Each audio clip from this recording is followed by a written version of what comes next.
Ugh. Ugh. So I'm running.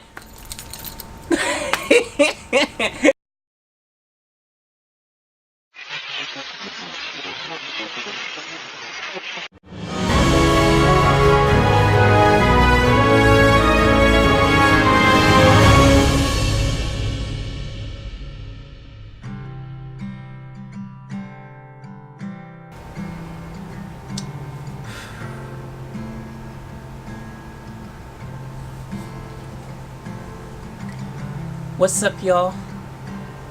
It's your girl Faith Chase, and welcome back to another vlog. Now, as probably a lot of you know by now, comic book legend Stan Lee of Marvel fame passed away at 95 years old, which 95 is pretty good. You know, living till 95 is an accomplishment, I would say, these days. But whether it's 95 or 85 or 80, 60, to me, death is something that shouldn't even exist. I mean, I personally believe that death is a disease, and there's a cure somewhere. We just haven't found it yet. But I do not accept death as being something that should be a reality. It should be something that we should be looking into, just like cancer and all these other diseases out there. We should be looking and trying to find a cure for death. I've done some Googling, and I know there is some people out there who is doing just that, you know, but I don't think enough people is really, you know, you never hear of people doing these big, you know, fundraisers trying to raise money to find a cure for death. It's crazy because all of us, each and every one of us, have lost someone to death, and apparently we all will die someday. That's kind of the going theory at the moment. But that's a vlog for another day. I want to do a whole talk on the whole death thing, and it being a disease and there being a cure. I have a whole vlog planned for that, but this one's about Stan Lee. This one's about the Marvel legend Stan Lee. And whenever anyone dies, it's always like kind of just like we get all in our emotions and our feels. You know, we get all like, wow, it hits us, it impacts us. Especially the awesome people on this planet who enrich people's lives, and that's exactly what Stan Lee did. He enriched our lives. He helped us to believe in the impossible. He helped to show us in our weakness that there can be strength, that we can rise above diversity and all these things, being different, that it's okay. He showed us an escape, a way that we could all, no matter how old you were, we could escape and we could find just a little bit of peace and happiness, even if it was just for a duration of 30 minutes, the time it took to maybe read a comic book, or 2 hours to escape in one of the films. I mean, when Marvel started making movies and turning their comic books into movies and bringing those stories to life so other generations could enjoy it, it was a beautiful thing. But I thought it'd be funny, though, to tell you my Stan Lee story, because I actually have a Stan Lee story. I mean, it's not directly Stan Lee, but it is kind of indirectly. It's a Stan Lee story, because if it wasn't for Stan Lee, the story wouldn't exist. But growing up, I used to love comic books. I was a bit of a collector, and I loved comic books. Now, everyone in the comic world, you know, you've got Marvel and you've got DC. I am proud to say I've always loved Marvel first before DC. I always thought Marvel was the bomb, and it's really because of Stan Lee, the magic of Stan Lee. Stan Lee just had a certain way about him. Does that stop recording?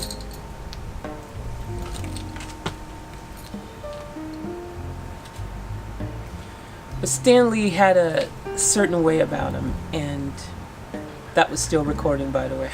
Sorry.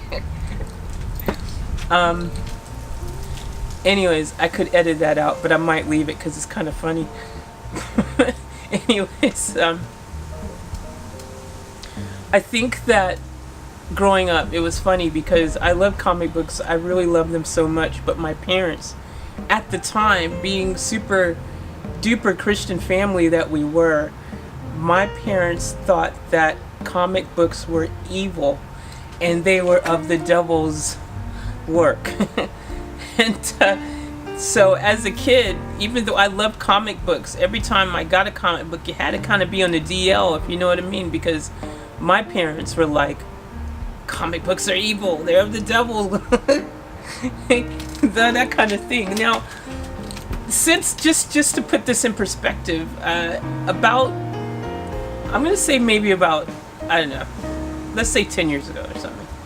I remember having this conversation with my parents. That was back when my mom was still alive, and I said, you guys remember how you wouldn't let me have comic books because you said they were evil and they were of the devil and all this kind of stuff?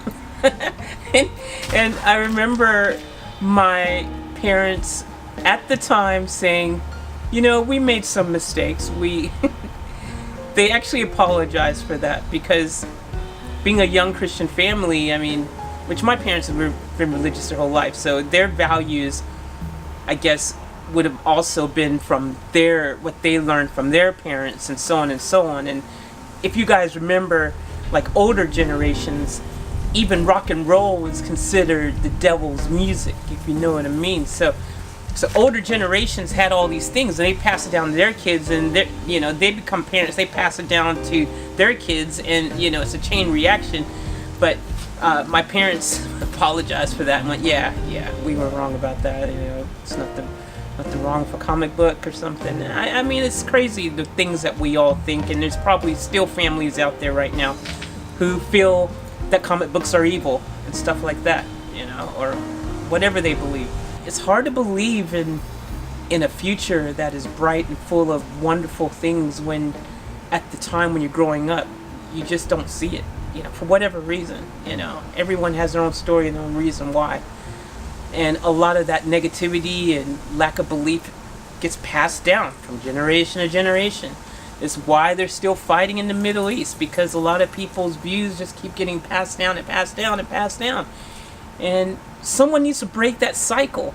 And I think Stan Lee, in his own special way, was able to do that. If you know what I mean, guys, like, he kind of was able to use his creativity and storytelling in his comic books and his movies and things that help to kind of break a cycle, to show you that you could be superhuman, you could do super things, you can just be some ordinary person and rise above to the occasion, save the planet, change your life. And I'm sure there's some metaphors here that I'm saying, you probably know what I mean though, that the impossible can be possible, and it really only takes a little bit of belief, a little bit of imagination. Stan Lee believed that he could change the world with his comic books. He did. He impacted so many people's lives.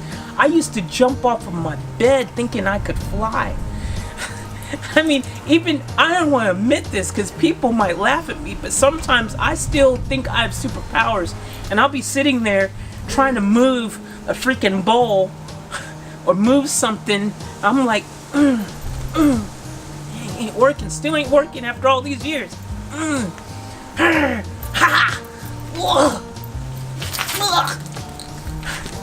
So I'm running. I sometimes still think that way, you know what I mean? And that's cool. I mean, to me it's cool to have that imagination that, anything is possible. And I think that's a really cool lesson, that if anything that Stan Lee showed us is that don't be afraid to dream, don't be afraid to believe in the impossible. We're all strong, and you know what? Each and every one of us has a superhero inside of us. You just gotta freaking search reach down deep inside and know that you've got a superhero inside of you. And that's a cool thing, because a lot of people don't realize that. But I promise you, if you're going through hard times, if life has been kicking your butt, look deep down inside, and I promise that inside of you there's a superhero just waiting to be unleashed. Anyways, I can get really deep, and you guys already know, but I'm trying not to make this a really deep one. I really just wanted to say that Stan Lee, you're going to be missed. You inspired so many people. You inspired me. And I thank you for your contribution that you gave the world. You showed us that we all were superheroes. Thank you. And guys, thank you for your support as always. If you're new to the channel, subscribe. If you're not new to the channel, well, thanks for supporting and watching. I appreciate it so much.